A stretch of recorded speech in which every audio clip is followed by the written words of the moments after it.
Okay, तो ये सब बातें काम नहीं आएगी, काम आएगी पढ़ाई। तो होमवर्क था, होमवर्क हो गया होगा, कुछ था नहीं, ठीक है। एक स्टूडेंट अभी भी नहीं आया है। वो नहीं आएगा। अच्छा, नहीं आएंगे आगे से, ठीक है। मतलब आज नहीं अच्छा, आज नहीं आएगा, ठीक। तो हम क्वेश्चन बनाने जा रहे हैं, क्वेश्चन नंबर 37। स्टार्ट क्वेश्चन से। आज की क्लास बहुत ज्यादा इंपॉर्टेंट है, तो आज की छोड़ना मतलब दिक्कत है। जनवरी 2021।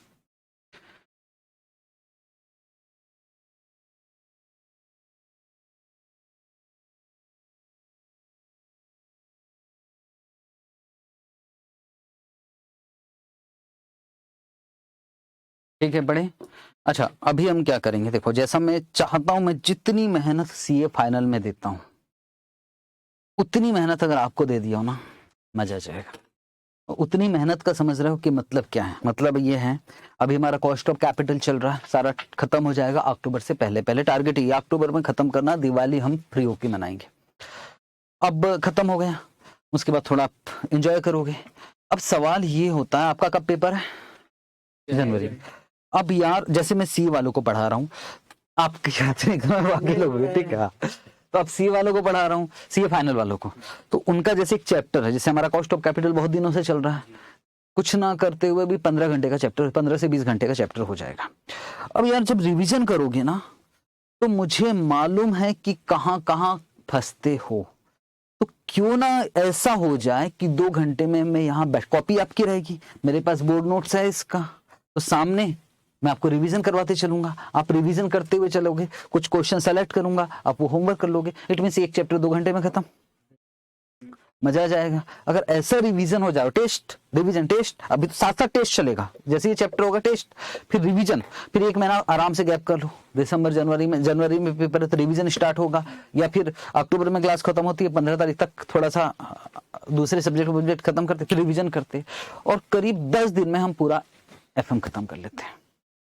इससे अच्छा कुछ नहीं हो सकता, क्योंकि रिवीजन में, मैं अभी शाम को लेता हूँ ना रिवीजन, तो बच्चों का कहना, सर हमारी तो हालत खराब हो गई थी, एक सब्जेक्ट 40 घंटे का, कैसे रिवाइज करें, हम पूरा भूल चुके हैं, क्या था क्या नहीं था भूल चुके हैं। पर जब मैं सामने आता हूँ, बताता हूँ, यार ये याद करो, यहाँ आरवी माइनस इसमें ये गलती हुई थी, गलती से डिवाइडेड बाय 2 ऊपर लिख देते हो, जबकि नीचे लिखना है, करवाते हुए चलूंगा, मजा आ जाएगा आपको।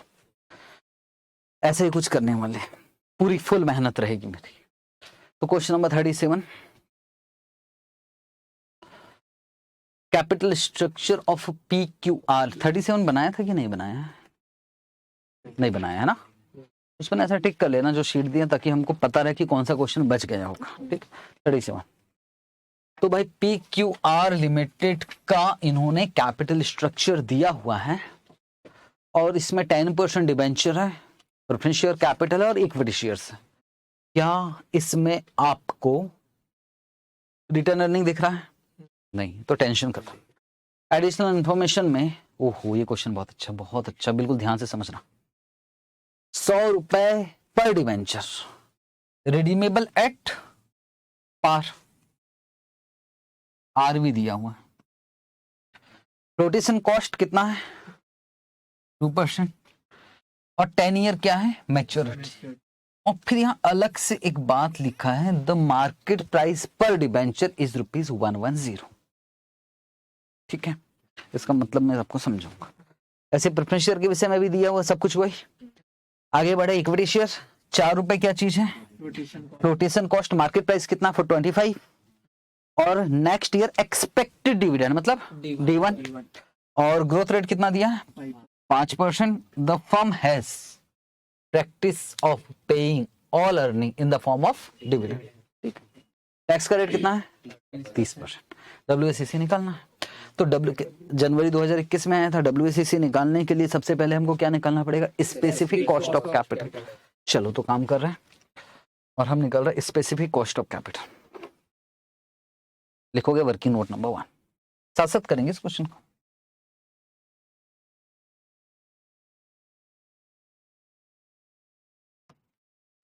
दस नंबर का क्वेश्चन आया था भाई, सब ये ना, वर्किंग नोट नंबर 1।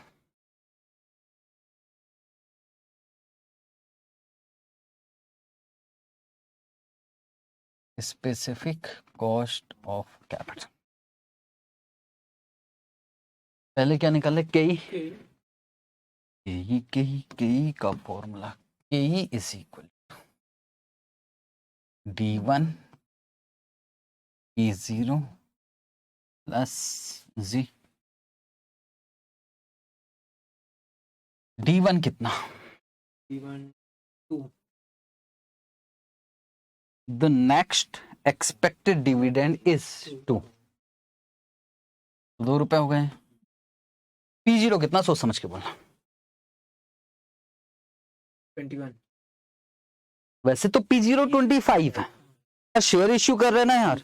अगर ये KR निकालना होता ना तो नीचे 25 ही लिखते हैं, पर यहां तो हमको क्या लिखना पड़ेगा, मतलब 25 माइनस 4 प्लस ग्रोथ रेट कितना है 0.05।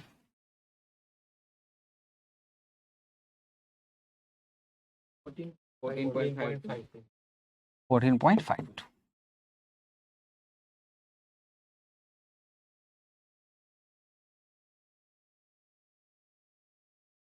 ठीक है, बस ये जो शब्द लिखा है, the firm has practice of paying all earning in the form of dividend, ये क्या कहना चाहता है?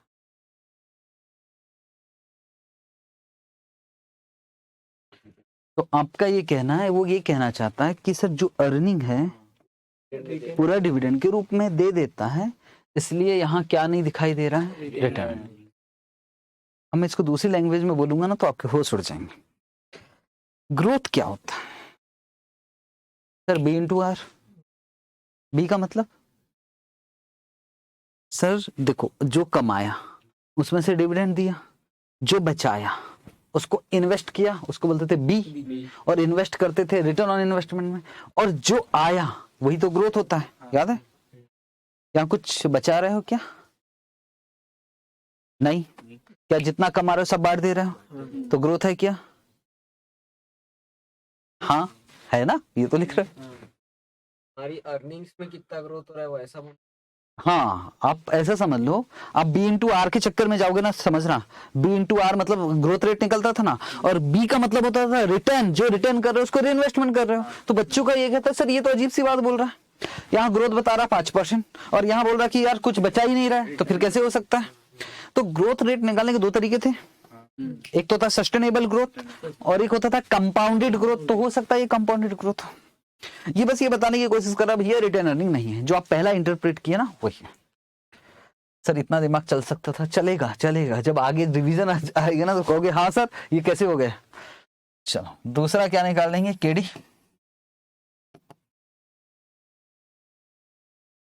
फॉर्मूला बड़ा वाला फॉर्मूला, छोटा वाला क्या, ईयर दिया है क्या, ईयर दिया है, ईयर दिया है तो बड़ा वाला I 1 minus tax plus RB minus NP divided by N, और RB plus NP divided by 2 into 100।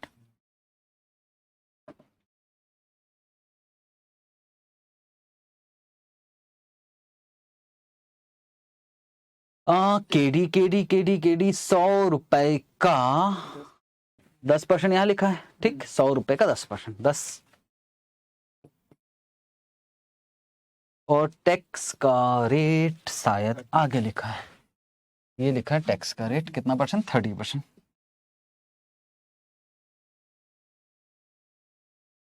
बस रिडीमेबल वैल्यू कितना, 90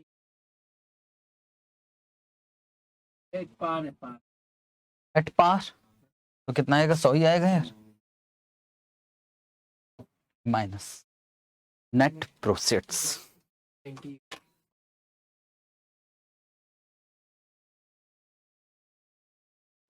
नहीं सर 90 हाँ रिडीमेबल एट पार है, वो तो 100 रुपया है, ठीक है। 18 होगा, नहीं नहीं 108,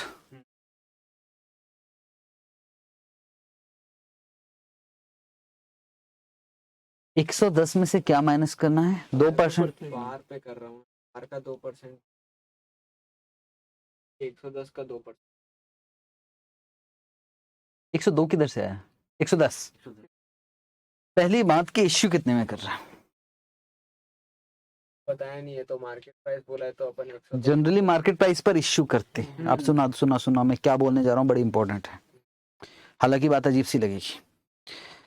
अगर मार्केट प्राइस नहीं दिया होता और इश्यू प्राइस दिया होता,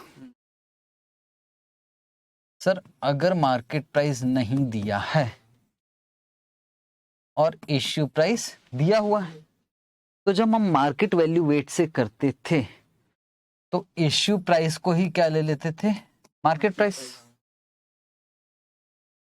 बट इस क्वेश्चन में क्या इश्यू प्राइस दिया है? नहीं। कितने में इश्यू किया? मार्केट प्राइस दिया है क्या? हाँ। तो फिर एक काम कर सकते हैं, क्या जो इश्यू प्राइस है उसी को क्या ले सकते हैं? मैं जो बोल रहा हूं उसी को क्या ले सकते हैं?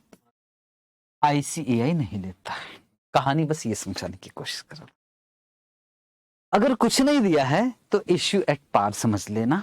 तो सर ये मार्केट प्राइस दिया क्यों है सर? बोले यहां जो हम WACC निकालेंगे ना, मार्केट वैल्यू वेट, उसके लिए सर ये रटना पड़ेगा कि हाँ जी मैं सहमत नहीं हूं इससे, पर ऐसे सारे ही क्वेश्चन में ऐसे कर रखा है। कहानी काम की बात। सर अगर किसी क्वेश्चन में इश्यू प्राइस दिया है,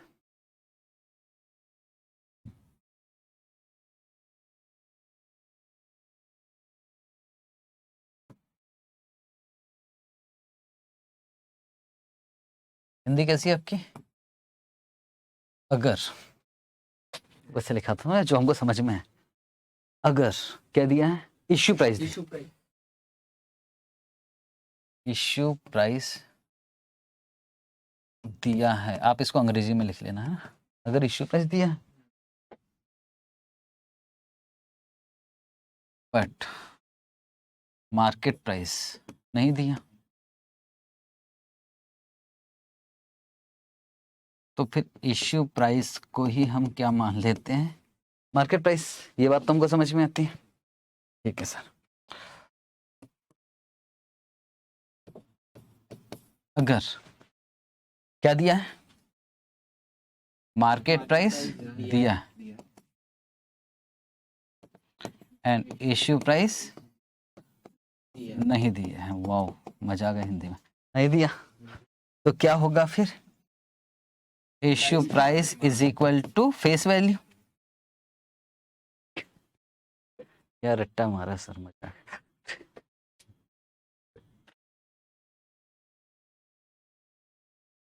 मतलब सर अजीब सी बात है। अजीब सी बात क्या है?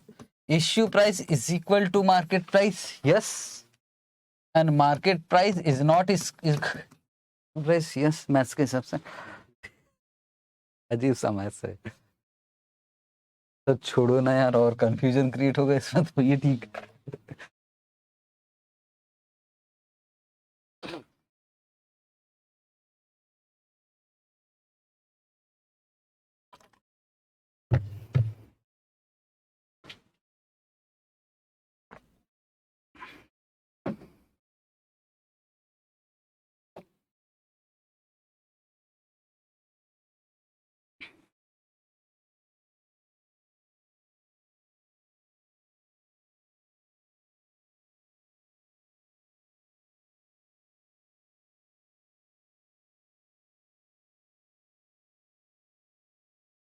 ओके, अब सवाल है कि नेट प्रोसीड में क्या लेना है हमको? Face value. हम मान रहे हैं कि फेस वैल्यू में ही इश्यू हुआ होगा। तो बताओ यहाँ क्या लेना है हमको? अब लेना पड़ेगा 90, क्योंकि यार 2% क्या है? रोटेशन कॉस्ट, उसको भी हमको कंसीडर करना पड़ेगा।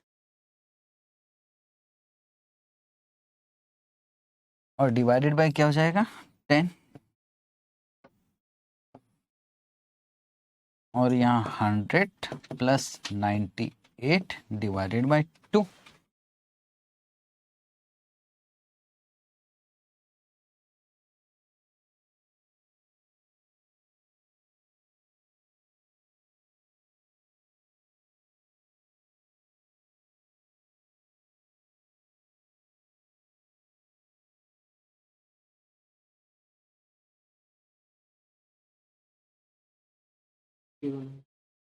7.09। एक बार आपका जो क्वेश्चन है ना उसमें आंसर एक बार मिला लेना।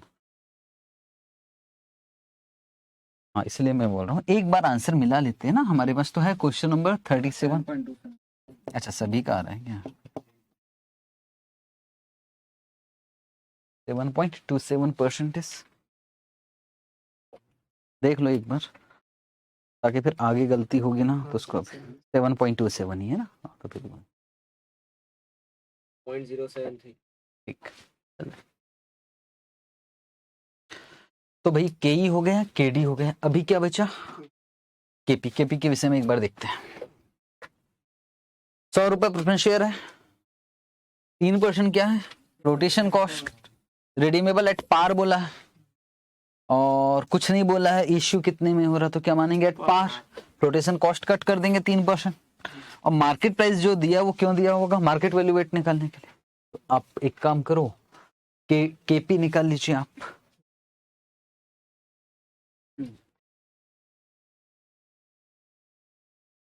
PD plus RV minus NP divided by N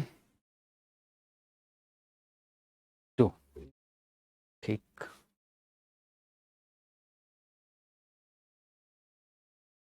तो फ्रेंड्स डिविडेंड 100 रुपए का 12%। 12।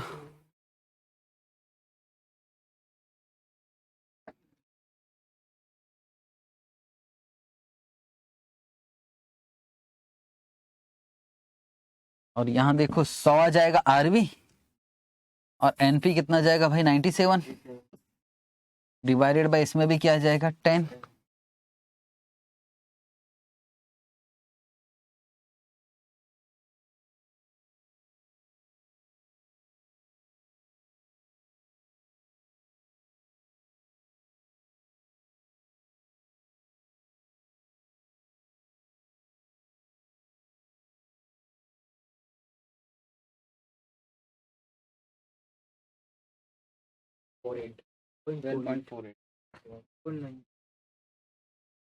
चल जाएगा 12.49।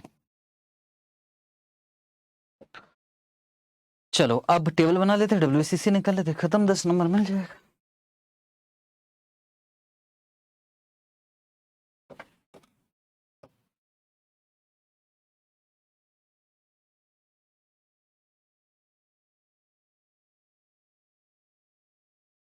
हमको क्या चाहिए? डब्ल्यूसीसी। यहाँ जाएगा सोर्सेस, यहाँ जाएगा अमाउंट, वेट, स्पेसिफिक कॉस्ट और वेट इनटू स्पेसिफिक कॉस्ट। हमारे पास 3 ही तो चीज है। इक्विटी शेयर कैपिटल है, प्रेफरेंस शेयर कैपिटल है, debenture debt. Number of shares कोई बता सकता है कि इक्विटी का कितना है? 5 लाख ये है, 10 का 1 है, नंबर ऑफ शेयर्स निकल सकता है कितना? 50,000। तो यहाँ जाएगा 50,000, मल्टीप्लाई किससे करना है? Market price. और मार्केट प्राइस क्या है? इक्विटी का मार्केट प्राइस। इक्विटी का 25 कि 23? 25 है ना, जबरदस्ती दिमाग नहीं चलाएगी। हाँ सर, हम तो एक्स्ट्रा सोच सकते हैं, बिल्कुल 25।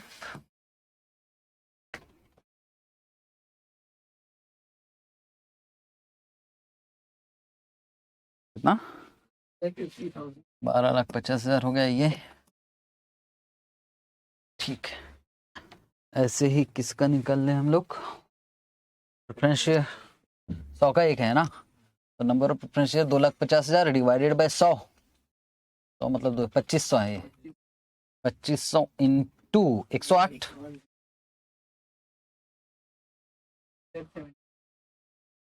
2500 इंटू 108 कितना गए?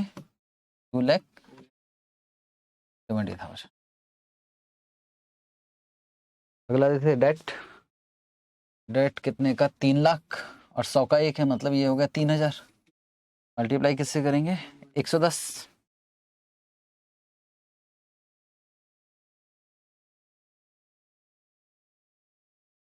कितना आ गया? 3 लाख। टोटल 18,50,000। टोटल आ गया 18,50,000।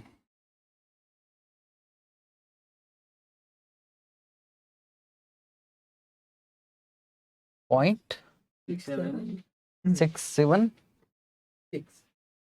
3 डिजिट चाहिए मुझे वेट। अच्छा 676 .146 .146 .179 8 ले लेते हैं, ठीक है। के निकाला हमने। के 14.52%।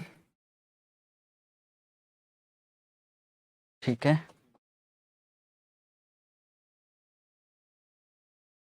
20 नहीं, केपी पहले लिखा है मैंने, है ना। .49 12.49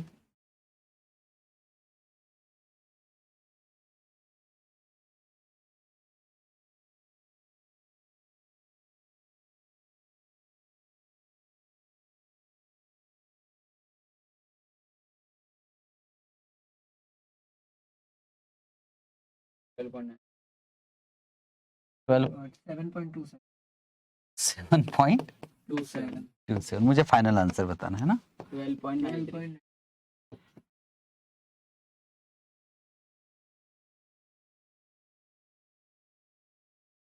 WSC।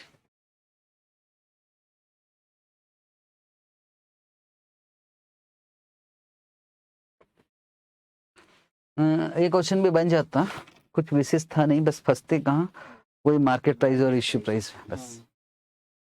एलडीआर में पक्का डालना चाहिए।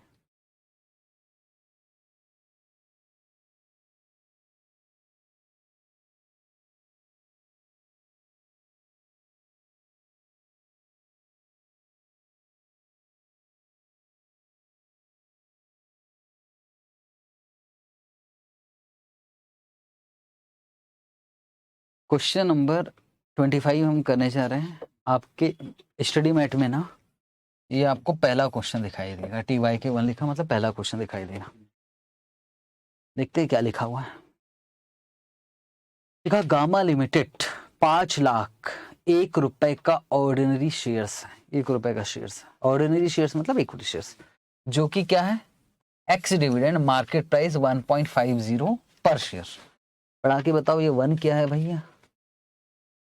₹1 ordinary shares whose current ex dividend market price 1.50 रुपया। क्या कहना चाहता है? 1 रुपये क्या चीज है? Face value. और 1.50 रुपया क्या है? मार्केट प्राइस, मतलब P0। Company has just paid dividend कितना रुपए? 27 पैसा।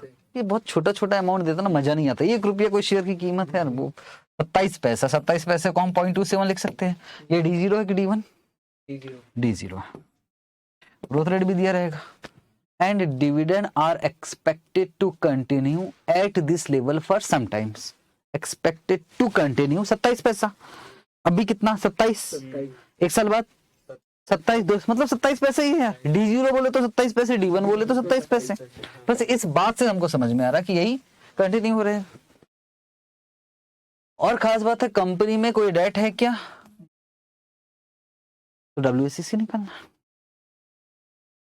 पहले क्या निकाल ले? Specific cost. स्पेसिफिक कॉस्ट में कौन आएगा? KE। फिर क्या निकालेंगे? WACC। तो वही आ जाएगा। हाँ, सीधी सी बात है यार, क्यों दिमाग चलाए। तो WACC मतलब KE। अगर कुछ नहीं है तो KE is equal to KO। तो चलो काम करते, फिर तो कुछ भी नहीं। वाह सर, क्या क्वेश्चन दिया। KE is equal to D1 D0। अच्छा, ग्रोथ वही तो है यार, है ना। इतना तो दिमाग चला लेंगे अब बेकार। चलो लिख ही देता हूँ ना, मजा आ रहा। D1 कितना? 27 पैसे। अब बच्चे बहस कर रहे थे सर D0 दिया है आप D1 कैसे ले सकते हो, वो आपको मालूम है डिवाइडेड बाय D0 कितना, ग्रोथ है नहीं है तो बेकार की बात करेंगे नहीं, into 100।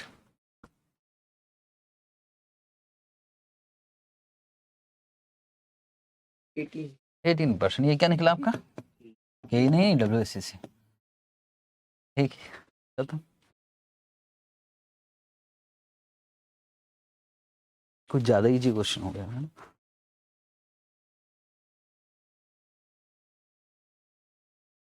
Okay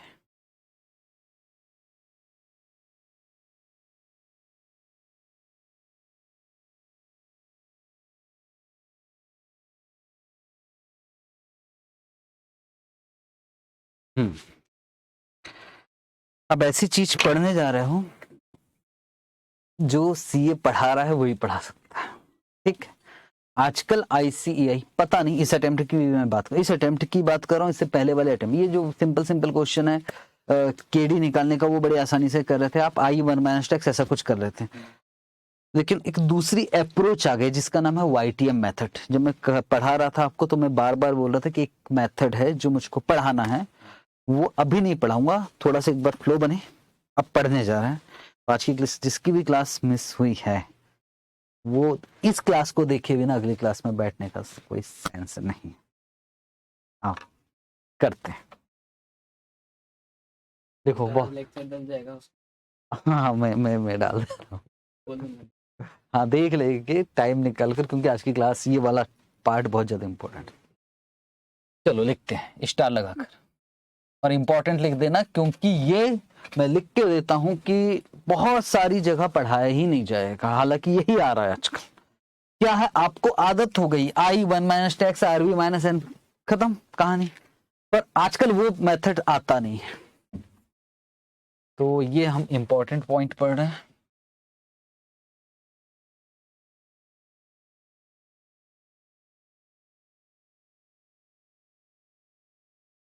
YTM method, YTM का फुल फॉर्म होता है यील्ड टू मैच्योरिटी।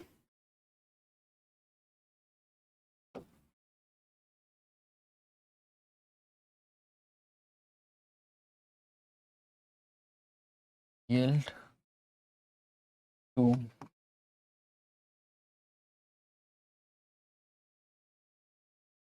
मैच्योरिटी। वैसे ये CA फाइनल में ढंग से पढ़ना है, पर यहां डाल दिया है पता नहीं क्यों, और क्वेश्चन में भर भर के दिया है। बिल्कुल बेस से उठाता हूं तो ज्यादा मजा आएगा, परफेक्ट हो जाओ, क्योंकि यहां तो पढ़ना है वहां भी पढ़ना है। सुनो, ये जो पढ़ाने जा रहा हूं ये कहां कहां काम है, इस चैप्टर में काम आएगा, और कैपिटल बजटिंग में जबरदस्त काम आएगा। और कैपिटल बजटिंग में उस चीज को YTM का मैं नाम चेंज कर दूंगा और नाम बोलूंगा IRR, internal rate of return.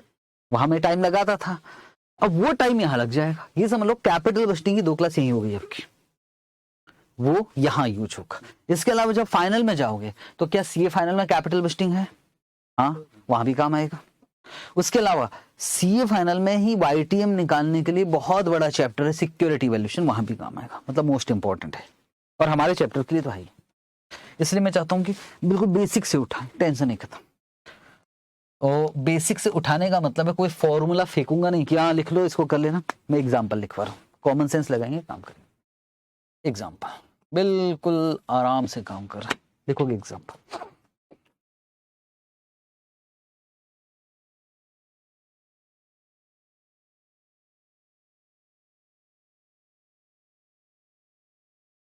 Investment, मैं सोच रहा हूं यार किसी बैंक में पैसे जमा करूं,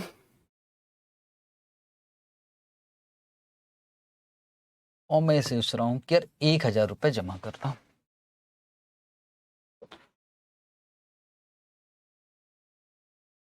और सर कितने परसेंट के हिसाब से, 12% पर एनम के हिसाब से। और मैं सोच रहा हूँ यार बैंक से ना पैसे नहीं निकालूंगा, बीच में इंटरेस्ट भी देना चाहेगा बैंक में, मुझे नहीं चाहिए। अगर इंटरेस्ट निकालना हो तो 1000 का 12% कितना होता है, 120। चाहो तो 120 रुपए बैंक से निकाल सकता हूँ, पर मुझे नहीं निकालना। मैंने कहा बैंक मुझे 4 साल के लिए पैसे जमा करना है, और 4 साल बाद एक साथ निकालूंगा। तो मुझे चाहिए कैश इनफ्लो, पैसा मिलेगा कब मिलेगा? After 4 years। बताओ कितना मिलेगा? बिल्कुल आम आदमी की तरह समझाने की कोशिश कर रहा हूं। 1000 रुपये आज जमा कर रहे हैं 12% पर एनम के हिसाब से, तो बताइए 4 साल बाद कितना मिलेगा? कैसे निकालते पता है ना? 1 लाख, सॉरी 1000, लाखों की आदत होगी ना।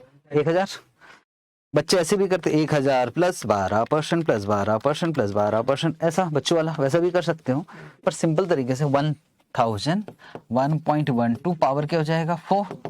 ऐसा किया हुआ है 15।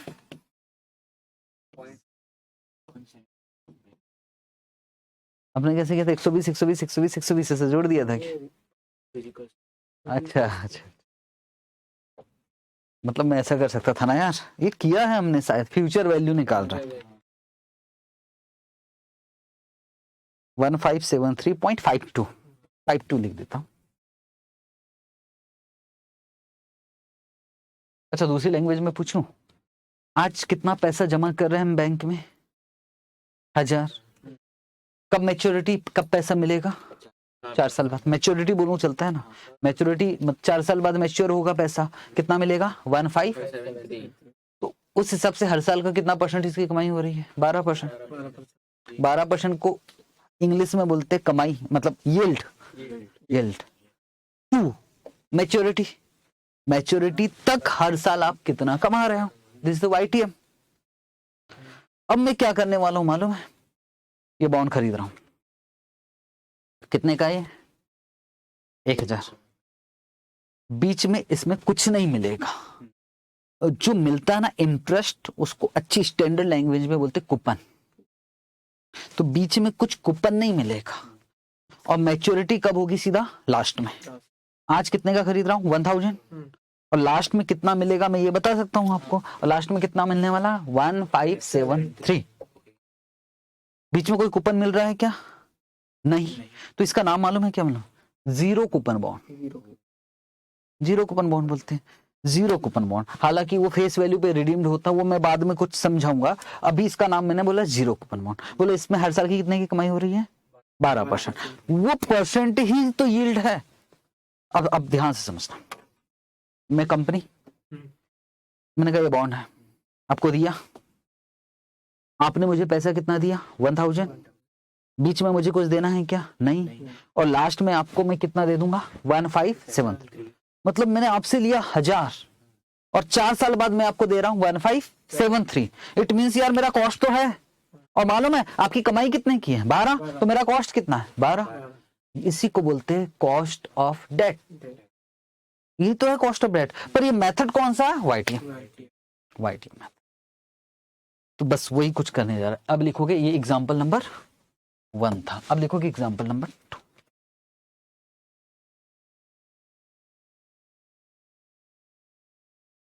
Example number 2। बोलो इन्वेस्टमेंट कितना कर रहे हो यार आज बॉन्ड में? 1000। वही वाला एग्जाम्पल लेता हूँ ना, आप अच्छे से कर पाओ। 1000, और लास्ट में मिलेगा, जो मिलेगा उसको बोलते हैं कैश इनफ्लो, या उसको मैं रिडीमेबल वैल्यू बोलूं तो कोई दिक्कत नहीं है। रिडीमेबल वैल्यू कौन सी ईयर में मिलेगा आपको? 4th year. और कितने हैं, कितना है? 1573.52। 1573.52। तो बोलो कमाई हो रही है आपकी कितने परसेंट की? 12। जो आपकी कमाई है वो मेरे लिए क्या है? कॉस्ट। तो मुझे बताओ कॉस्ट ऑफ डेट कौन सी मेथड से? YTM से। या YTM भर भी लिख दोगे तो चल जाएगा। आंसर कितना आएगा? 12%। सवाल ये आएगा कैसे 12?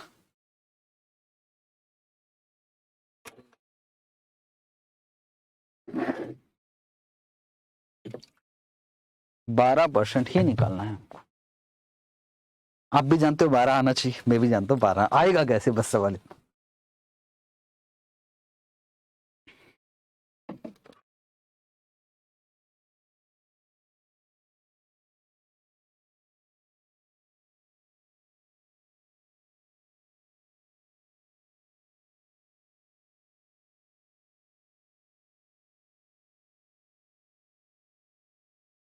1000 आ गया। 1 प्लस आर, यही तो किया, बस इसकी जगह मैंने आर लिख दिया। और पावर क्या है 4 और 1573.52।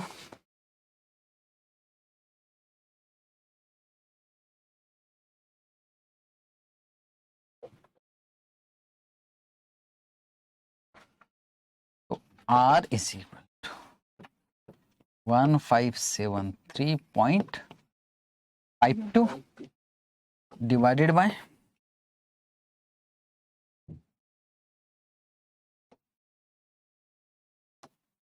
हो गया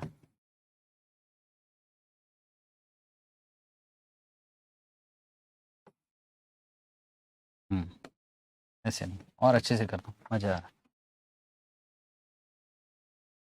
1000, ठीक। ये पैसा कब जा रहा है? आज 1573.52 divided by 1 plus R power 4, ठीक है। हाँ जी, ध्यान से समझना बेटे, खेल खत्म होने वाला है।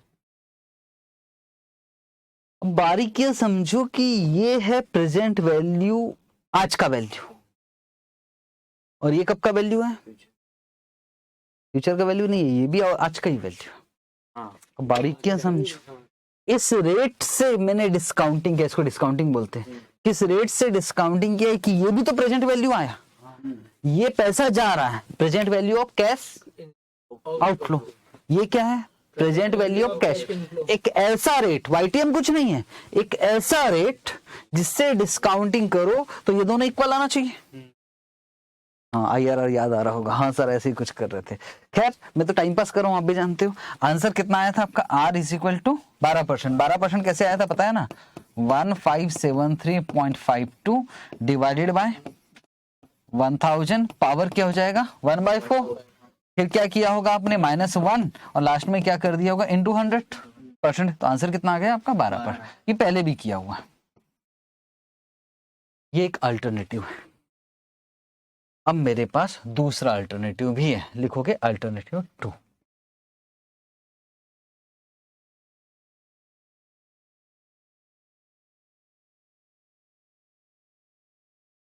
और ये आपके लिए सबसे ज्यादा इंपॉर्टेंट है।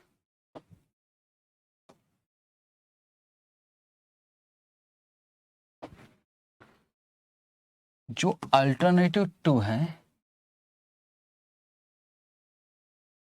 उसको आईआरआर मेथड भी बोलते हैं। असल बात ये टॉपिक में आईआरआर पढ़ाते समय ना उस समय के लिए छुड़वा देता था कि ये वाले क्वेश्चन बंद, पर जब मैंने देखा ना आईसीएआई ने हद कर दिया अब तो फिर मैं सोचा यही निपटा दो।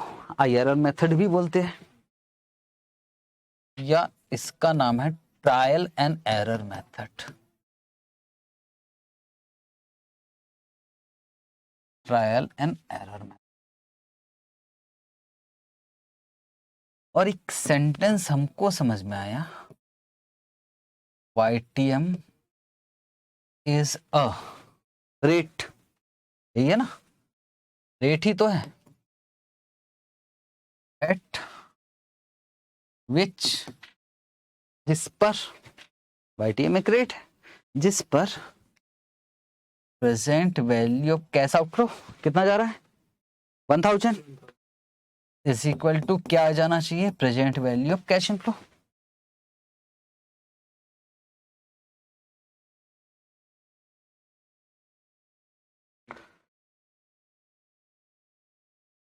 सिंपल सी बात है।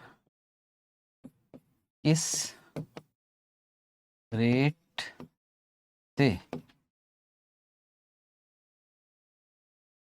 फ्यूचर कैश फ्लो को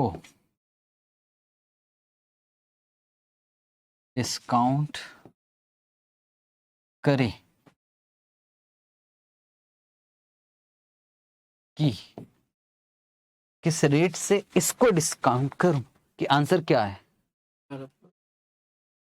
रेट ही तो पता है, किस रेट से इसको डिस्काउंट करूं कि आंसर मेरे इसके बराबर हो जाए। मतलब आंसर क्या है, प्रेजेंट वैल्यू, कि आंसर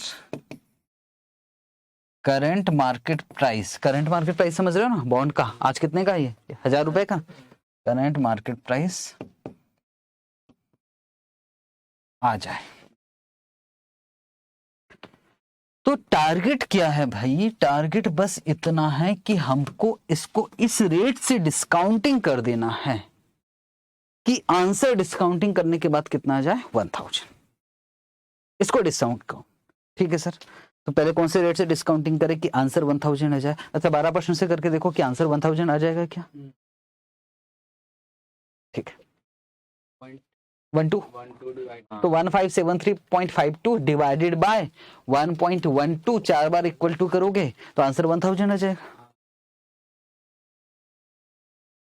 तो आंसर क्या आएगा, 12%।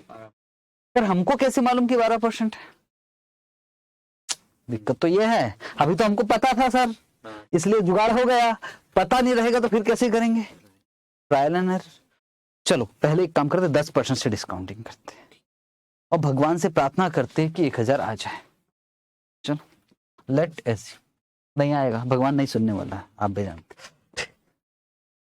आंसर पता है ना यार, उसके बावजूद भी सर हम बेवकूफ वाला काम कर रहे हैं, अजीब सा लगता है पर करना पड़ेगा। तो पहला लेते हैं, लेट एज्यूम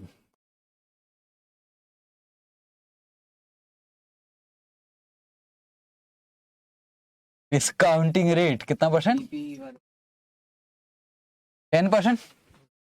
चलो काम करें, अब 10% से डिस्काउंटिंग कर रहे हैं तो देखते हैं कितना आ रहा है। Present value of cash inflow कितना था यार हमारा, 1.1573 1573.52 डिवाइडेड बाय 1.10 पावर क्या हो जाएगा, ओ 1000 आ जाएगा। ओहो नहीं आया यार, 107 पॉइंट नहीं 1074 बस 74 दो चलो 74 चलेगा, 74। इसको भी ना मैं 1573 ले रहा हूँ, आप समझ रहे हो ना, ये डेसिमल में ना बहुत दिक्कत होगी, तो मैं इसको ले लिया 1573 डिवाइडेड बाय 1.10 पावर क्या हो जाएगा 4।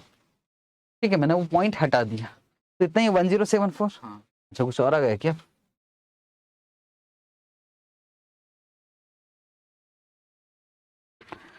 1573 डिवाइड 1.10 1 2 3 4 1074 उतना ही तो है।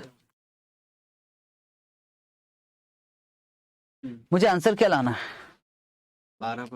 12% के हिसाब से, पर ये 1000 लाना है। अभी 10 लिया तो कितना आ रहा है 1074, उसमें तो बात नहीं बनी, तो अब दूसरा रेट लेना पड़ेगा। रेट 10% से ज्यादा लेना होगा कि कम लेना होगा, सवाल बस इतना सा। जब हमने 10% लिया तो वैल्यू ज्यादा दिख रही है, जबकि लाना मुझे कितना है, कम लाना 1000, तो रेट क्या लेना पड़ेगा, अपन जितना ज्यादा डिवाइड करेंगे उतना कम आएगा, तो रेट तो ज्यादा लेना पड़ेगा। अच्छा अच्छा सर सर सर सर बहुत अच्छी बात बोले, इसको मैं हिंदी में लिख लूंगी, जितना रेट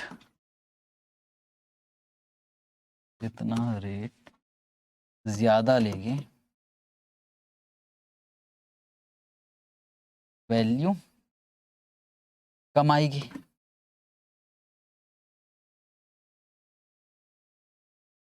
ठीक है, ये बात तुमको समझ में आ गई, जितना रेट ज्यादा लोगे वैल्यू कम आएगी। आप लोगों की क्लास कितने बजे है, हम लोग की 130। 1:30, आपकी क्लास 12 बजे से, अच्छा यहाँ की बात, ठीक 1:30। हाँ हाँ एक बार ले लो बाहर चले, तो 10 से ज्यादा लेना पड़ेगा। अब दूसरा रेट लेते हैं, कितना रेट ले, 13 ले लेते हैं।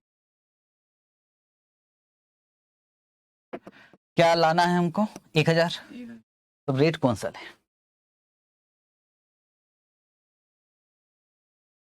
ये सोचना पड़ेगा, और इतना सोचने का हमारे पास एग्जाम में टाइम नहीं रहेगा, तो हम ना 5-5 का गैप रखते हैं।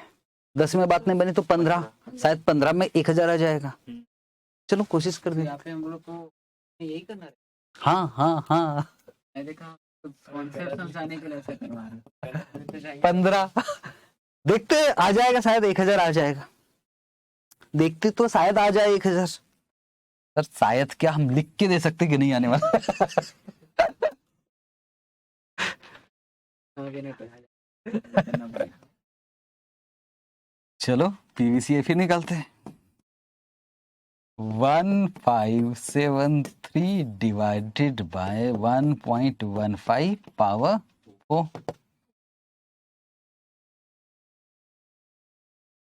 890 उसको 900 ले लेता हूँ, टेंशन नहीं। 900 थोड़ा सा इधर उधर आएगा, चल जाएगा। अरे यार मुझे तो 1000 लाना है।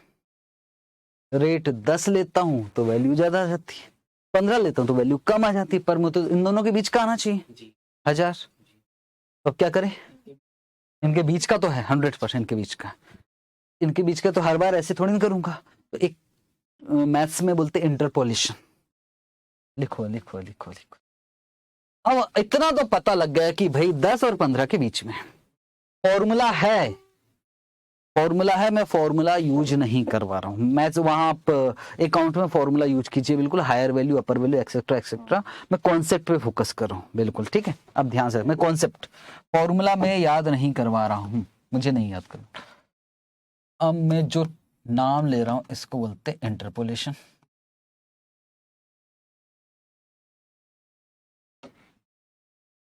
ठीक है, अब समझ लो अच्छे से। जब मैंने कितना परसेंट लिया था? 10। पहले तो 10 लिया था ना यार, 10 लिया था तो वैल्यू कितना आ गया था? 1074। 10 लिया था तो 1074 आ गया। पर रेट जैसे ही मैंने बढ़ाया, कितना परसेंट लिया? 15, तो आंसर कितना आ गया? 900। इसका मतलब यार अगर मैं रेट कितने परसेंट से बढ़ाता हूं?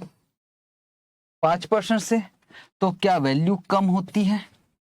हाँ कितना? 174। 5% चेंज होने पे वैल्यू 174 होती है। पर यार मुझे इतना थोड़ी डाउन करवाना, मुझे तो 1000 तक पहुंचना है। तो मुझे जो चेंज चाहिए, डाउन चाहिए, वो कितने रुपए का चाहिए? सिर्फ 74। समझ गए ना? 10 तो लगना ही लगना है। 174 रुपया चेंज होता है कितने पे? 5 पे।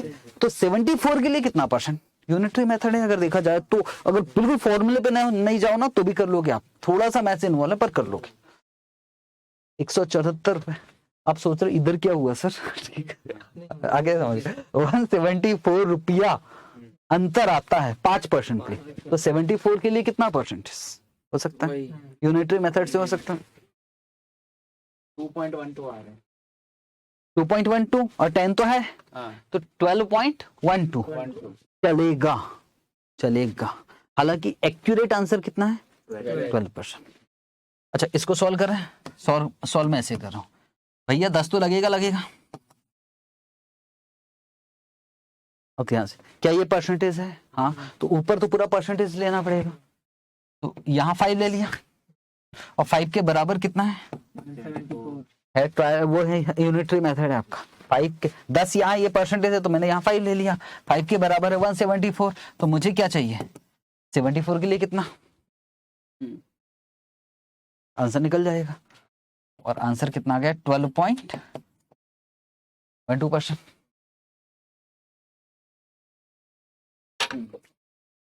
कितना वेरिएशन आएगा? वो हमने डेसिमल भी हाँ पर ठीक है, ये अलाउ है। 0.25% तक वेरिएशन अलाउ। सर अगर मान लो हम यहाँ 11% लेते तो, है ना यार, आप ही ने मुझे, तो फिर ये आंसर 1000 से ज्यादा ही आता। मान लो 1011 आता। अब कुछ हो सकता था कि 10 पे ही आया। क्या इन दोनों के बीच में है 1000? आराम से सोच लो, आराम से, बहुत काम की चीज है। जब मैंने 10% लिया 1074 आया, फिर बढ़ाया 1% बढ़ाया, यहाँ 10 की जगह कितना लिया 11, तो भी कितना आ गया 1011। तो क्या 1000 इन दोनों के बीच में है? अच्छा नहीं नहीं है, नहीं है, फिर तो काम हो ही नहीं सकता था। बस मैं ये समझाने की कोशिश कर रहा हूं, अगर रेट में 11 ले लेता ना तो मेरा काम नहीं बनता। मेरा काम तभी बन सकता है जब 1000 के ऊपर हो और 1000 के नीचे हो, तभी काम बन सकता है। इसलिए मैंने रेट थोड़ा सा ज्यादा लिया। सर तो 20 ले लेते, जब ज्यादा लेना तो खूब ज्यादा लो, तो आंसर फिर इसमें और ज्यादा चेंज आता है, फिर डेविएशन ज्यादा होता। कोशिश क्या करना है, कोशिश पहला रेट और दूसरा रेट जितना कम हो गैप उतना ज्यादा अच्छा है। और पर इतना भी गैप कम मत कर देना कि फिर दूसरा रेट लेना पड़ेगा। हे भगवान, तो बड़ा दिक्कत वाली बात है। इसलिए ना हमें रूल्स 5% का गैप लेंगे। सर अगर 5 में भी नहीं आता तो अगला 20 पे कर काम करते हैं। Okay sir. अच्छा, 2 तरीके समझाया मैंने। एक ये सर ये है क्या, ये कुछ नहीं, वो RF plus RM minus RF ही है, वो आपको समझ में नहीं आएगा, अभी फाइनल में नहीं होना। अभी ये समझ में आ गया, झेल लिया सर, हम कर लेंगे ऐसा। पर हमारे पास 2 तरीके हैं। इसमें 12 मजा आ गया था 12 निकालने में 1 मिनट में, और इसमें 12 निकालने में हालत खराब हो चुकी है, 12 भी नहीं आया। कौन सा मेथड अच्छा है? वो वाला। एग्जाम में कौन सा करोगे? ये वाला। ठीक है, एग्जाम में ये वाला ही करना पड़ेगा, मजबूर है। ये सब लिख के करना पड़ेगा। इसका फॉर्मूला भी है, पर फॉर्मूले में फॉर्मूला एक जगह फिट होगा तो दूसरी जगह नहीं होगा, तो फिर परेशान हो जाओगे। कॉमन सेंस लगा के हो रहा है, दैट्स इट। फॉर्मूले में कुछ नहीं है। फॉर्मूले में देखो उसने क्या किया, ऐसा लिखा, फॉर्मूला की मैं बात कर रहा हूं। पहले लिखा लोअर रेट, लोअर रेट दिख रहा है आपको, ये लोअर रेट प्लस, फिर ये कैसे आया, higher rate minus lower rate, फिर लिखा नीचे ये इन दोनों का higher amount minus lower amount, फिर ये 74 कैसे आया, हायर अमाउंट जो करंट मार्केट प्राइस। अब बच्चे याद कर लेते तो फिर भगवान भी मालिक है, मुझसे नहीं होता तो ये आपको समझ में आता। सर फॉर्मूले पे लिखना जरूरी है कि बिल्कुल जरूरी नहीं है? नहीं नहीं नहीं नहीं नहीं नहीं नहीं नहीं लिखना। अभी फॉर्मूले का कोई नंबर नहीं है। मैं तो आपको कई जगह बोला कि कई चीजों का फॉर्मूला KP = 15% में लिखोगे तो भी चलेगा, PD डिवाइडेड बाय NP लिख करने की जरूरत। ठीक है, ओके ठीक है सर, समझ में आ गया। एक ZCB का एक क्वेश्चन देख लेते हैं, क्वेश्चन भी हो जाएगा, प्रैक्टिस भी हो जाएगा। Question number 4। अब यहां हमारे पास आंसर नहीं है ना, यहां हमारे पास 12% नहीं है, अब सोच समझ के करना पड़ेगा। हाँ YTM बोले IDB कोई बैंक है, इश्यू क्या कर रहे हैं 0% deep discount bond. Deep discount मेरा बॉन्ड कहाँ गया यार, यहाँ रखा था ना, ये ठीक ये डीप डिस्काउंट बॉन्ड, इसके बिना पढ़ाई नहीं हो सकती ना यार, ये बॉन्ड। हम IDB से पूछे भैया कितना है इसका फेस, बोले 1 लाख। मैंने कहा कितने साल में पैसा वापस मिलेगा, उन्होंने कहा 25 साल में। मैंने कहा जान ले लिए। आज इसमें एक बॉन्ड कितने का है 1 लाख।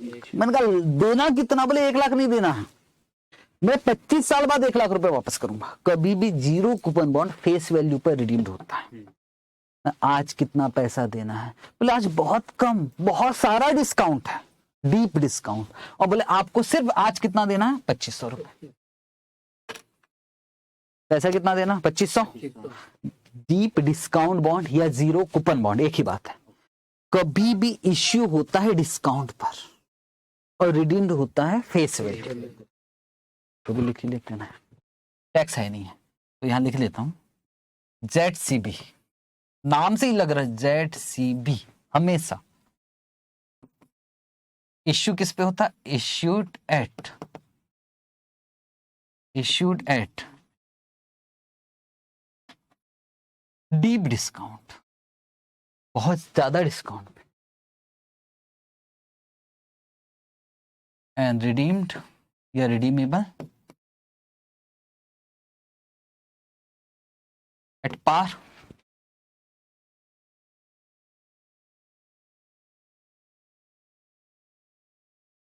एक चीज तो ये हमको समझ में आई, और दूसरी चीज पे कोई कूपन होगा कि नहीं? नहीं, नो कूपन। कूपन मतलब समझ गए ना, इंटरेस्ट। इसलिए इसका नाम है zero coupon bond, ZCB, zero coupon bond.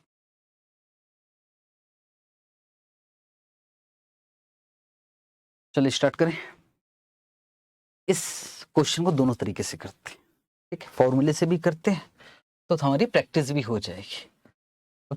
Alternative 1 ICAI ने इस क्वेश्चन में दोनों तरीके से कर रखा है, हालांकि हम एक ही मेथड लगाएंगे। अल्टरनेटिव 1, इसमें तो आप एक्सपर्ट हो और ये आपसे बहुत स्पीड से होना है। बोलो आज कितना पैसा लगा रहे हो भाई? 2500। 1 + R, कितने साल तक? 25। लास्ट में कितना चाहिए मुझको? 1 lakh.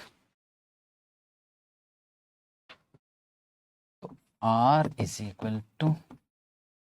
1 lakh divided by 2500। Power क्या हो जाएगा?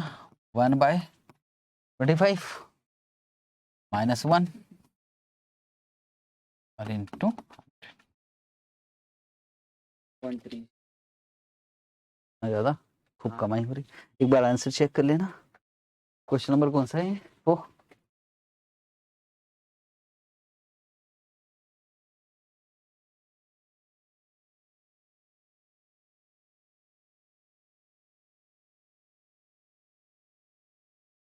हाँ 15.89 लिखा। ठीक है, 15.89।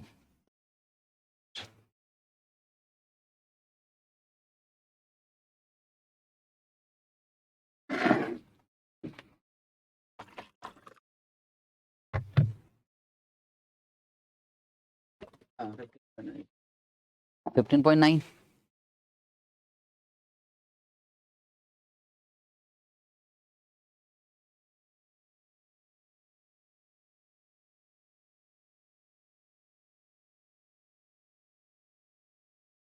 ये क्या निकला आपका? आर को प्यार से क्या बोलेंगे? केडी। कंपनी के एंगल से सोचना पड़ेगा ना यार, केडी। हे भगवान, ये एक नया केडी निकालने का फॉर्मूला है। 15.9 नहीं आया आपका आंसर? आएगा आएगा। Dirty power, dirty power.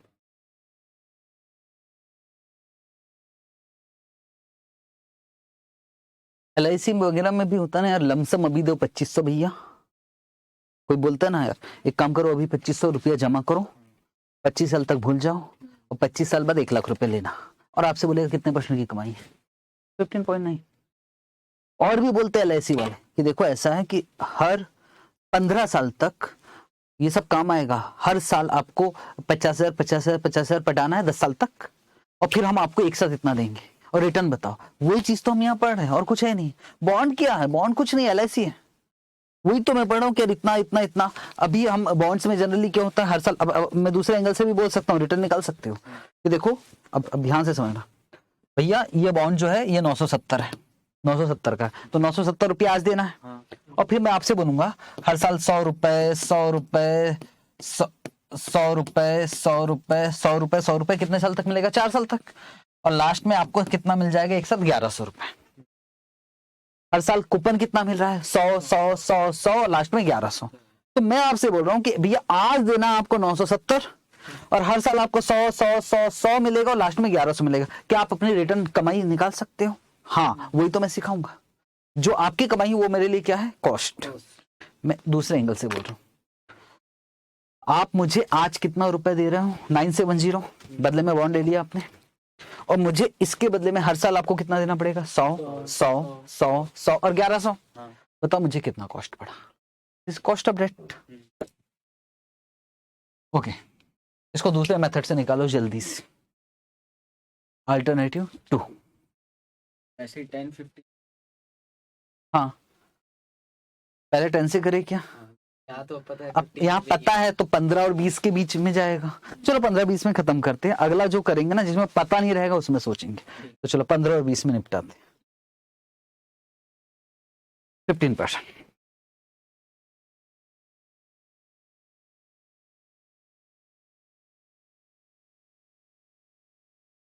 R is equal to 15%। तो 1 लाख को डिस्काउंटिंग करना है, पीवीसीआई निकाल रहे हैं। 1 लाख डिवाइडेड बाय कितना, 1.15, पावर क्या हो जाएगा 25। चलो 82 लाख सॉरी 82,297 और कम आएगा। और कमाए। 1 लाख 25 बार करना, 1.15, 25 बार किए थे क्या? हाँ 1 लाख डिवाइडेड बाय 1.15, 1 2 3 4 5 6 7 8 9 10 11 12 13 14 15 16 17 18 19 20 21 22 23 24 25, 3038 3037 3038।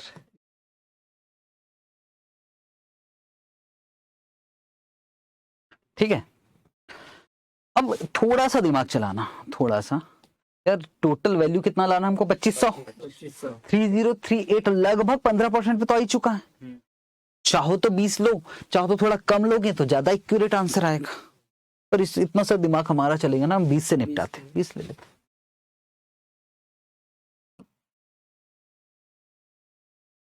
से कर रहे हैं,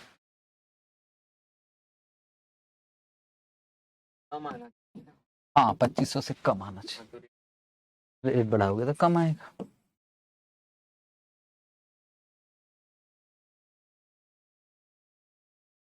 वन 1.20 ना,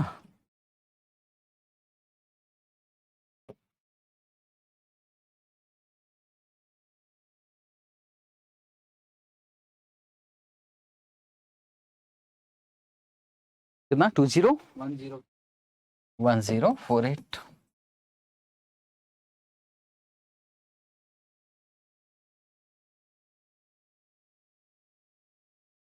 इंटरपोलेशन में करेंगे 15% पे वैल्यू आ रही है 3038,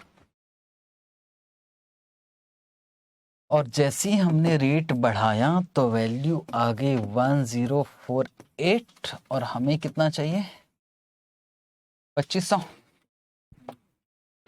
जैसे ही हम ये 5% से बढ़ाते हैं तो वैल्यू डाउन हो जाता है। 3038 माइनस 1048, 1990। 3038 माइनस 2500, और हमें चाहिए, हमें डाउन शिफ्ट कितना कराना है 538। तो 15 तो लगेगा प्लस 5 पे चेंज होता है 1990।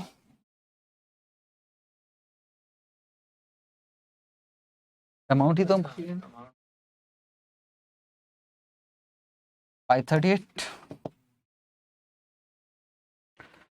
तो 5 डिवाइड 1990 इंटू 538 प्लस 15, 16.35। कैसे हो गए, बहुत ज्यादा अंतर आ गया। वो अंतर आया सिर्फ ईयर ज्यादा है और रेट गैप ज्यादा है, इस वजह से।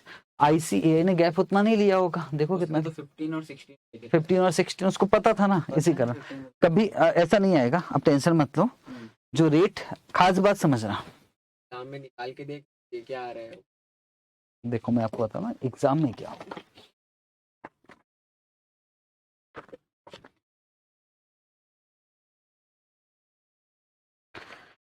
एग्जाम वाले जो है ना, सीए वाले, वो बड़े स्मार्ट होते, बोलते यार हम बच्चों से ज्यादा मेहनत नहीं करवाते, वो आपको 2 रेट का फैक्टर यहाँ दे देंगे, 10%, 15%, बात ही खत्म हो गई। एक 10 ले लेना, एक 15 ले लेना, उसी के बीच में आएगा।